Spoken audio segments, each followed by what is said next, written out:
Zemwe nabo uvugisha ukuri ntuze kubera sinavuze abahungu gusa n'abakobwa ubu barabigira ndashaka kuza nkakubwira ati ndakeneye ko tujyamana se no mari umunye iterambere ryaraje Zenobino numva ko ashatse kuvuga kubera yumvise mu z'abahungu se abahungu gusa uko ndamubona umengo ariko ati ndashaka kutujyamana hava yanga je no kwanga no je no kwanga kubera ko kujyamana nimba mukundana hariho umwanya si ibintu mugiya pompo kujya kwimene canke intamo no ni ibintu mutegeza gupanga ko ntuba murarongora ni ibintu mutegeza gupanga umwe kuri umwe mukavyumvikana nimba ari mupanga umunsi aza kuramutsa mukayipanga donc nimba vyashitse kuwe munsi wa St Valenttin bikaba since bisigura ko mwabigize kubera St Valenttin oya muga nimba hari abandi rero babitegura iyo ningeso mbi vraiment babireke kubera St Valenttin si munsi wo kuvuga ngo Brani wicireze. Oya jewe kubera just shaka kwicira kubera urazi impamvu nashaka kwicira ni kubera jewe nziko jewe nyene just yo gahunda afise resmake imigambi yo kumutekereza kwiyo gahunda arabivuze abikure mu mutwe nimba yashaka kumba kwa St Valenttin abireke kubera je na ndabibutse yuko emission twakoranye je nato ibibazo byose muri yakuzi y'abastar yine twarose grade collection mereza rero gashimwe ngako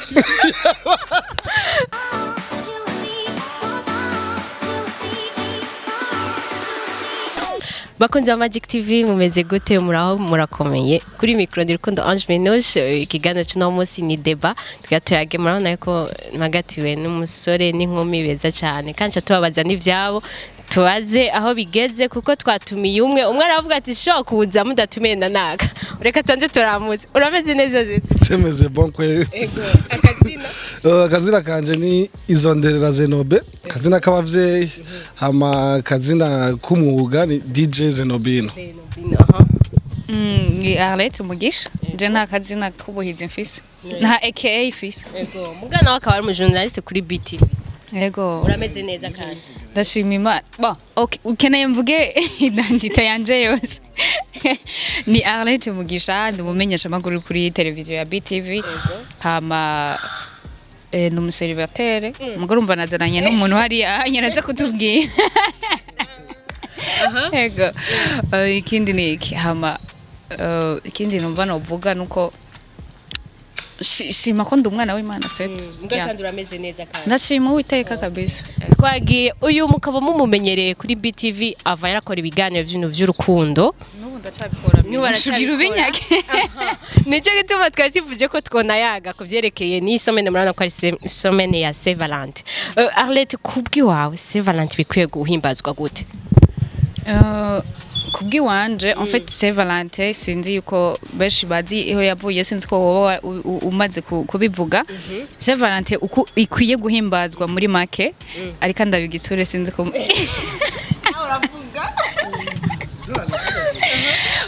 umusi mukuru wa St Valenttin ni umusi tuba dukwiye guhimbaza novuga ni umusi twibutsa kwibuka urukundo rwacu novuga aho rugeze kubera ino ndwi rw'abavyeyi n'abana no oya ni novuga ko iyo bari nk'ama couple je crois c'est abavyeyi n'abana mugana abavyeyi n'abana birabaraba nabone ni kugira ngo turabe mbega urukundo rwacu ruhagaze gute rumeze gute benshi rero uko ndabona babihimbaza gute nikibazo niki baba bakwiye kwihembaza gute babihimbaza gute baba bakwiye kubihimba ego c'est vrai ni byiza benshi baratanga amakado baragira ibiki ariko siyo novuga sico kintu cambere coza imbere kubera urashobora gutanga ikado bitavuye ku mutima kubera wumvise ngo ni St Valenttin kubera wumvise ngo turageze muri ugasanga abantu baramaze nk'umwaka bari muri gwa rukundo nyene hari inkundo zisigaye zihari wonye zo gucisha ko aguma ndabigitsura ngira ni gako oya ingeme zaraza kuvuga unye ugasanga umuntu ntari ibintu akora byose ntibiva ku mutima we muga kubera ko yumvise ngo ni St Valenttin ngacu usanga ubukuntu bahimbaza iyo St Valenttin kumva n'umutipa sokana n'umukobwa yumva ko bohimbaza St Valenttin aruko babanje kuryamana aruko bagize ego akumva ari iyo St Valenttin akumva ariho yumvise ko ari kumwe n'umukunzi wiwe okay bitategerezwa ko bibyo yeah zeze niyo wumvise cyangwa nzagushikiye muko bigenda uko babifeta murondera amakado mwaheza bigaherera mu gitanda wowe migambi office nawe yo bari oya bo mu bisanzwe ho icambere cyo St Valenttin ukuntu imeze sinzi ko abantu bose bazi historique yayo byamweranda Valentino turiko turahimbaza si objectif yari afise kandi ivyo ariko aravuga nuze je sindabishikiye cyane kubera rimwe avuga ngo umuryango bimwe akatukisha umuryango mugabo si paluka bino sindaguciriyemwo si bose babigira ariko ugiye kuraba mu gihe tugezemwo nawo uvugisha ukuri ntuze kubera sinavuze abahungu gusa n'abakobwa ubu barabigira ndashaka kuza nkakubwira ati ndakeneye ko turyamana se normal umunye iterambere ryaraje Zeno bino ndumva ko ashatse kuvuga kubera yumvise mu z'abahungu se abahungu gusa uko ndamubona umengo nawe ariko ati ndashaka kuturyamana hava yanze zeno kwanga kubera deja tubishize mu iyo nzira usanga ntuzwara urukundo kuko kuryamana nimba mukundana hariho umwanya si ibintu mugira pompo kujya kwimene canke intamo no ni ibintu muteza gupanga ko muba murarongorana ni ibintu muteza gupanga umwe kuri umwe mukavyumvikana nimba ari mupanga umunsi aza kuramutsa mukayipanga donc nimba vyashitse kuwe munsi wa St Valenttin bikaba sinca bisigura ko mwabigize kubera St Valenttin oya muga nimba hari abandi rero babitegura iyo ningeso mbi vraiment babireke kubera St Valenttin si munsi wo kuvuga ngo Rani wiyicireze. Oya jewe kubera je sishaka kuyicira kubera urazi impamvu nashaka kuyicira ni kubera jewe nzi ko jewe nyene je siyo gahunda afise heureusement que imigambi yo kumutekereza kwiyo gahunda arabivuze abikure mu mutwe nimba yashaka kumva kuba St Valenttin abireke kubera je nasunye historique ya St Valenttin moi je suis catholique ndazi rero histoire yabyo usanga rero turiko turaja andehors y'amategeko zeze ndikunda ivyo zeze yaravuze en fait kuryamana n'umuntu si kintu genre d'abord kugira reka mvuge rapport sexuel canke samabanga ni gusambana niko babivuga abantu batarubaka amabanga mpuzabitsina ni yabamaze kubaka. Donc kugira amour n'umuntu si kintu kiza ukonyene nko yabivuze Zeno Bino d'abord ugize amour n'umuntu utamukunda nta na plaisir woronka nta nibintu nyene biba biri ngaho donc yavuze yuko mudakundana yavuze yuko muba mukundana muga mugaca mubikora pour la St Valenttin gose urukundo ni kintu muba mwategekanije ati uriya munsi nzomurondera n'abaciriyemwo hariho umuhungu akubwira ati kana St Valenttin tuyishire ku ruhande akubwira ko urukundo ari kuryamana kugira urukundo rukomere kugira ibintu byose bikomere nikora mama mumaze kuryamana kandi ivyo bikunze abahungu zeze ivyo urabihaririye oya kari mu kirundi bavuga ngo kari mu mpene ko kari no mu ntama ego donc rero ntuvuge ngo nabahungu gusa mama ko matubeshera kubera uyaho bavuga ngo maramaze kubasi hari umukobwa yobwira umuhungu ngo tutaryamaye ngo urukundo ntizokomera bro kimwe ibintu byo kuryamana mviriza ibintu byo kuryamana ico maze ku ivyo nagiye ndaraba nkatahura umuhungu n'umukobwa iyo bamaze kuja mu rukundo bakagira iyo relation ihagaze kuri amour umukobwa wewe c'est vrai kubera ko twebwe turemwe mu masentima wewe urukundo ruraduga kumva kunze wa muhungu mugabo turi contre n'abahungu iyo umuhungu amaze kuryamana n'umukobwa rimwe kabiri gatatu ruragabanuka bivuze ko ikizeze aya biravana n'ingene mwaryamanye bikavana n'uburyo mwaryamaniyemo donc ni cagihe biba biri reciproque ndabishaka urabishaka aho urukundo rurabandanya muganye mba ndiko ndaguhata kuri ko timwe yoteza kugabanuka nyimba uri kurampata rugabanuka iwanje rugabanuka iwawe ndashaka kugabanuka iwanje kubera ukuntu naguhase ugaca unkorera ivyo nagusavye ata volontirimo kumba na deja managuhase ndashaka no kugaruka kuri kote yawe kubera uvuga uti wana wewe vraiment je nabara ko takinduke ne atari ivyo oya numva ruteza uca rupunguka iwawe murumva ukuntu ico kintu mu rukundo kiba gikenewe canke ntigikenewe kuko sindavyumva hari umuhungu udashobora kubwira canke ushobora kubwira ati tuzosohokana mugabo ntavyo kuryamana aca kugwe aguhebera ico atanikiraba ico kintu Arlette wowe wari umaze kuvyiga canke kubisoma ico kintu cyumva gute en fait arumva yagukunda mugakora kuvuze ati ntituzoryamana akaguhebera ico en fait minushe je ni no mu biganiro byinshi nagiye nkora arabo tugenda tuganira nkababwira kuvuga relation y'abantu babiri biri kune biri gutanu biri gutandatu je uko na Zenobino ndamwitije je uko twe na Zenobino twoba dukundana siko wewe na Scott mwo urukundo rwanyu gomera gwatwe na Zenobino nyimba jewe na Zenobino tuvuga ati relation yacu nta bintu vyamo tuzojamo swat abakobwa nabo bakunda kugira utwo dufenti rimwe na rimwe akavuga ati no je ntavyo nshaka ibiki n'ibiki abahungu bobo murabizi n'abantu ibintu byose babonye bumva baca bashaka ni duharire abahungu ibintu babona birabatiha cyane donc kumva wewe kandi urabona bobo abahungu iyo biyumvise nk'umuntu canke iki baragira reaction ukabibona siko rero iyo jewe mbwiye Zenobino ati no sinifuza ko urukundo rwacu twogira amour canke kubera izimbo izi nizi twe nawe tukavyemeranya wewe nudoca peut-être turaganiye nka sinza bikubwira uryo nuzoca ugenda kubwira Scott ngo nibi kandi uramukunda Scott nawe akavuga ati no urumva ugo rukundo ntaho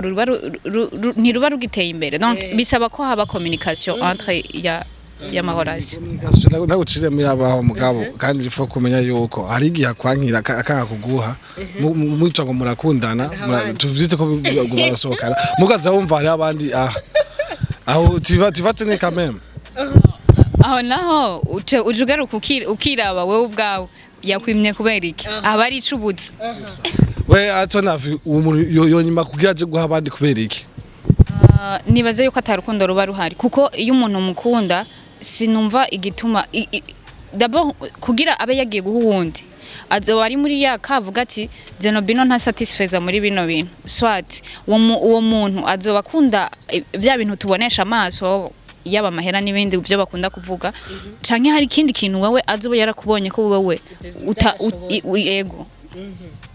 zeze bijya nabyo usanga umuhungu uramwimye agumanye nawe ugasanga agiye kuvanga hanze agiye kwironderera abamuha mbega hajya muri bariya ko bwira ko akunda wewe muri bariya aho nabo nyine atwarayo urukundo oya birashika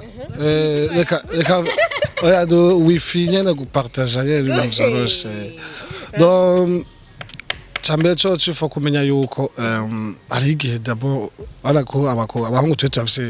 twarahiriwe numenya yuko umuhungu wake bavita ngo imanzi numenya ko umuhungu akiri imanzi canke upa muga mukobwa ati pel savoir okay mu gisugi ntavyo aruzi mama yake na mama okay hama nk'ubusanga n'umukongolese ngaho yize kirundi mu mwaka uheze gaca bom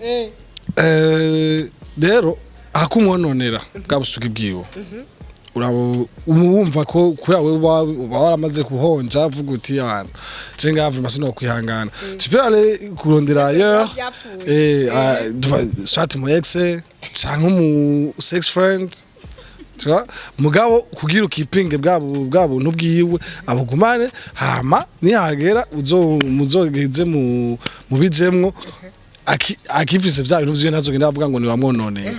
tuje ngaho nyene ku ba ex zeze je umbwize ukuri wewe wa mungu turasohokana urasubira inyuma ku mu ex wewe wumva ivyo ku mu ex uzo urabiheza siko guntu kwanyu mu muntu ikibazo kimwe uzeze umu ex musubira ko gute d'abord uba wamuhebeye iki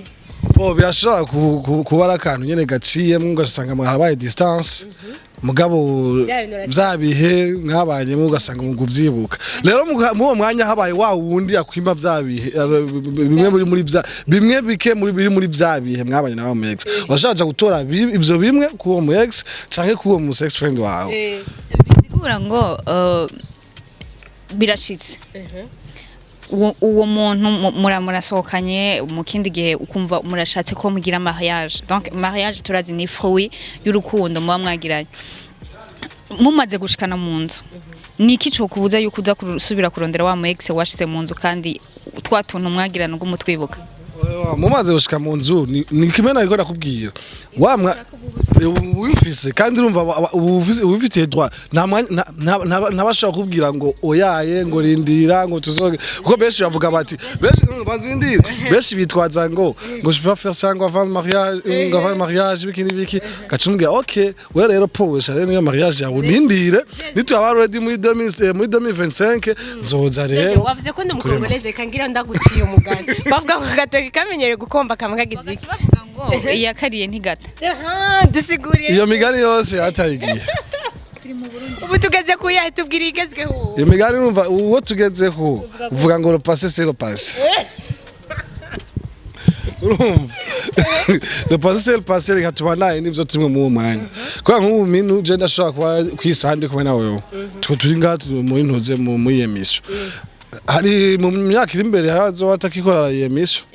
bazoyica ko barengana kuba bazomengo nta importance kubera mu mwanya hazoba hari ikindi kintu c'est donc rero le passé tu lekere le passé ko hari byinshi twacira muri passé kandi tuza tuvyiyumvira twese nta numwe yarubatse twe yodwayonda ntabyo banga ko rindira vyare waterwa mu mico bimwe umva donc ushaka tumva tubigira uko nyene mba tubimodernize kuko kera babatira mu gishambo butubarase uyo bahungu tutaranagira abo bahungu mwebwe mubwe donc wowe uyu yarakubwiye umusheri wawe ati jewe ndi vierge ikirundi ndi sugi sishaka tujyamane iyo St Valenttin kuravuga wowe uciye ugenda urondeye uwundi mbega zize ujye uramubitse nko wabitubwiye ko ari we muzokubakana niyo muzo kubakana ko yakubwiye ko atindire ko mubana uciye ugenda yarayeme yavuze ndabizi ko nasenga n'umuntu muzima cyane aragafoto ko kangaye nabonye ari muri mood none nimba wemera Imana j'ai une question sibyo ego c'est vrai urafise umusitomu musohokana St Valenttin ageze wumvise ko si ibintu mutegura uramukunda muga wumvise ko umunsi mwogiramo hama uciye umurengana ngo yakwankica ugenda kuri wa wundi donc we wundi kubera ko mufise ko projet urumva wo mureka uramubitse atire ku buzima bwe wanda bumutunganirize vraiment mugiye ugenda ku wundi reka ndabugire futi aho ni umva ko Imana itazashaka kumenya mbega ujya wundi we ushaka zotwagwe nande na Philbert ari muri DJ Lantam DJs ushaka zotwagwe nande ujya uri kuronona oya siniko ndamwonona siniko ndamwonona kubera deja oya namwe abahungu muze murakundana muhamba yavuze kuyonona twese turatuko tuyonona nimuko muri iyo nona mwese uyu yatubwiye zeze ngo abahungu biragoye kugira ngo umenye none mugana mwebwe mu muri ko muri iyo nona kuko haba hari iyo byinshi umuntu ashobora gukuramwo indwara n'ibindi nanje ndavuga zeze je ikibazo ndiko ndavuga wewe ubu umugore wawe uravuze ati uri arisugire kandi ndamubikira urugo ujugiye ego ndavyumva sizaje uvuga ngo kidaje ugira ureka bibiri mu ndabibike nzo binweje no wenye no yabinsavye kandi nanje kugira nubahiriza ubuntu bwiwe ndamuhaye mahoro yasa ugenda dufate kuri wa mu ex we wakwemerera uriyovuze ati ni wowe tuzotwara 2025 vya bidinzo biranga 2000 none ujya mu ex ushaka zotwagwe nande namwebwe hagati abahungu be mukundana uri kurononera uri yamungu ushaka zotwara ikirohori ninde niya babona ko gitwara ikirohori azogitwara mugabo je nanje ko wa wundi yanyemerera uko ndamukiping ya safe ibintu vyiwe ego Nako okay par exemple nk'uko Noel turazi ko abantu benshi ama bajya impene canke bakabagaye inkoko urumva oya urumva nk'ubu ya je ndashaka kureka pardon ndashaka kureka kubaga impene yanje kuri amo muri taragera mugamuga nkaca nza gutinga ku mubanyi kwa wewe mbona abazi yiwe nkaca avuga ati wana uno munsi ndagutemberera abigeme muri ko baradukurikirana mwicunge neza zeno bino St Valenttin azopyorosha ikiza siwe wenyene dunda bandi beshi nuko bameze deja reka nivugire je ndi single frame yego nta na Arlette bimeze bizatu na Arlette biri compliqué kubera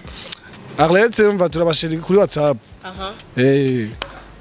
ubu wagenda bimusavye Arlette vyavuze nawe wavuze kuri si rero ikinyishe bose wavuze nawe wavuze kuri singa ikiganiro gitambo bimeze gute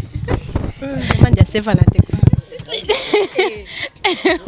Arumva en fait arangwengeje avuze ngo ndi mushoro wo kuri WhatsApp cyanibuka amastati yiwe Uri bukini yashyize kuri stati. oya navuga